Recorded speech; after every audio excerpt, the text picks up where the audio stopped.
Se il tuo gatto si facesse male proprio ora, avresti tutto quello che serve per aiutarlo? La maggior parte delle persone si rende conto di non essere preparata solo quando è troppo tardi, ma tu oggi scoprirai come essere sempre pronto. Il mio gatto si è tagliato una zampina e non sapevo cosa fare. Ha iniziato a vomitare di notte e la farmacia era chiusa. Si è graffiato così tanto che ha fatto uscire il sangue. Ti è mai capitata una situazione del genere? Quando il tuo micio sta male o si fa male, ogni secondo conta. E spesso quello che serve per aiutarlo davvero non è correre dal veterinario per ogni piccola cosa, ma avere a casa gli strumenti giusti per gestire le emergenze più comuni. In questo video ti svelerò esattamente cosa deve contenere il kit di primo soccorso perfetto per il tuo gatto. Non una lista generica che trovi ovunque, ma quello che serve davvero nella vita di tutti i giorni con un micio. Scoprirai anche come usare ogni singolo elemento e soprattutto quando è il momento di intervenire tu e quando invece devi correre dal veterinario. Ma prima di vedere cosa mettere nella tua cassetta di primo soccorso, c'è una cosa fondamentale che devi sapere: quello che funziona per te non sempre funziona per il tuo gatto.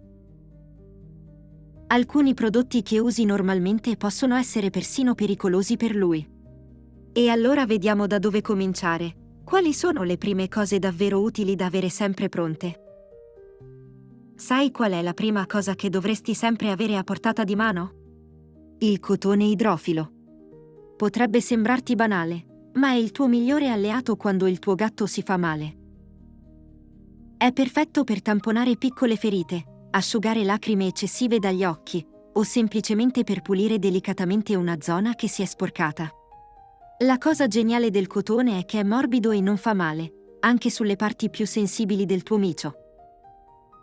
Poi hai bisogno delle bende elastiche autoadesive, quelle che si attaccano solo su se stesse.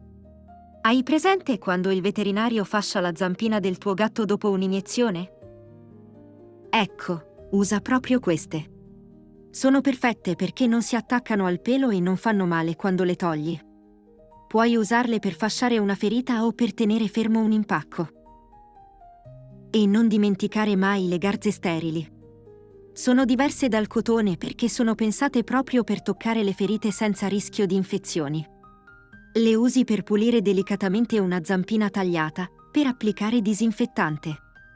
La cosa importante è che siano sempre sterili, cioè pulite e sicure. Ora parliamo di disinfettanti, e qui devi fare molta attenzione. L'alcol denaturato va benissimo per pulire le forbici o le pinzette prima di usarle, ma non metterlo mai direttamente sulla pelle del tuo gatto perché brucia e può far male.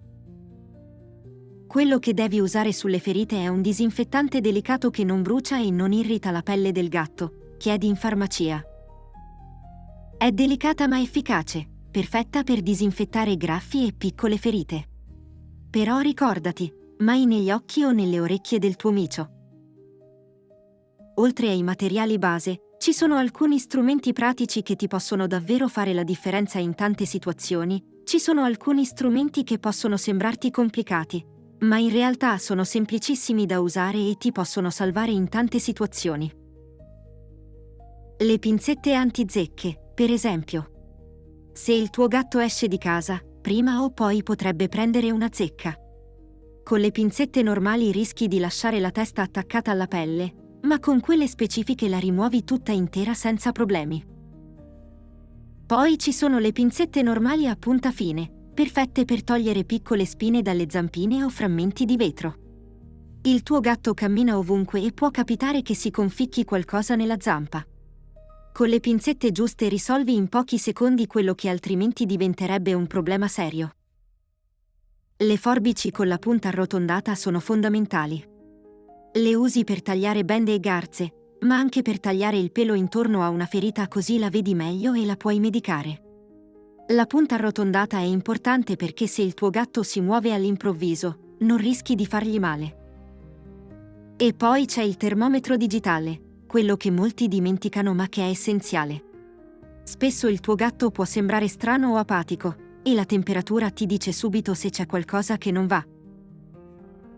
Nei gatti la temperatura normale va dai 38 ai 39 gradi, più alta della nostra. Si misura sempre per via rettale. Lo so che non è piacevole, ma è l'unico modo per essere sicuri. E una volta che hai tutto questo, è il momento di pensare a come aiutare davvero la guarigione. Una volta che hai disinfettato e pulito una ferita, hai bisogno di prodotti che aiutino il tuo gatto a guarire più velocemente. La pomata cicatrizzante antibatterica è perfetta per stimolare la rigenerazione della pelle e prevenire le infezioni. È come dare una spinta in più al processo di guarigione naturale. C'è anche la pomata al miele, che è completamente naturale ma incredibilmente efficace. Ha proprietà antisettiche potentissime ed è un'alternativa fantastica agli antibiotici per le piccole ferite. Il bello è che anche se il tuo gatto ne lecca un po', non succede nulla di male. Per i cerotti, devi scegliere quelli giusti. Se devi applicarli direttamente sulla pelle, usa sempre quelli di carta perché sono più delicati e non strappano il pelo. Quelli di tessuto invece sono perfetti per fissare bende e fasciature perché tengono meglio. Tieni sempre una soluzione per la pulizia delle orecchie. I gatti possono avere problemi di cerume o piccole infiammazioni, e una soluzione specifica ti permette di pulire delicatamente senza danneggiare il condotto auricolare. Mai usare i bastoncini con il cotone in punta nelle orecchie del gatto, sempre e solo garze. Ma non ci sono solo ferite e graffi, anche lo stomaco del tuo micio può darti qualche grattacapo. Anche il gatto più sano può avere episodi di vomito o diarrea, e quando succede devi essere pronto. Un protettore gastrico specifico per gatti ti aiuta a gestire acidità, reflusso e vomito. È diverso da quello umano perché è formulato apposta per loro.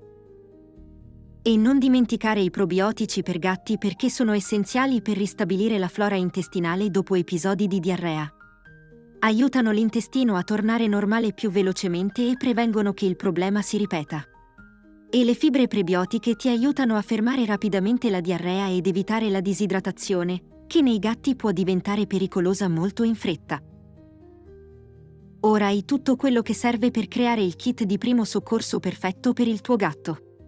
Ricorda sempre che questi strumenti servono per le piccole emergenze e per i primi interventi. Se la situazione è grave o hai dubbi, non esitare a contattare il veterinario. Tieni tutto organizzato in una scatola, controlla le scadenze ogni 6 mesi e soprattutto familiarizza con questi strumenti prima che ti servano. Il tuo micio ti ringrazierà per essere sempre preparato a prenderti cura di lui. E anche tu ti sei mai trovato impreparato quando il tuo gatto aveva bisogno di aiuto? Magari una piccola ferita o un malessere improvviso che ti ha colto di sorpresa? Racconta la tua esperienza nei commenti. Ogni storia può aiutare altri amanti dei gatti a essere più preparati.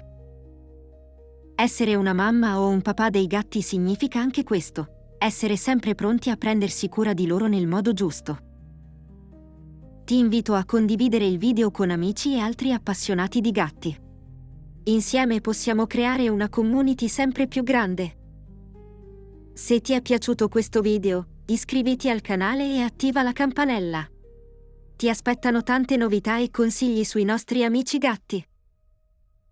Hai curiosità sui gatti che vorresti approfondire? Scrivimi a rubricalamammadeigatti@gmail.com. La tua idea potrebbe diventare il prossimo video. Grazie per aver condiviso con me questa avventura. Alla prossima!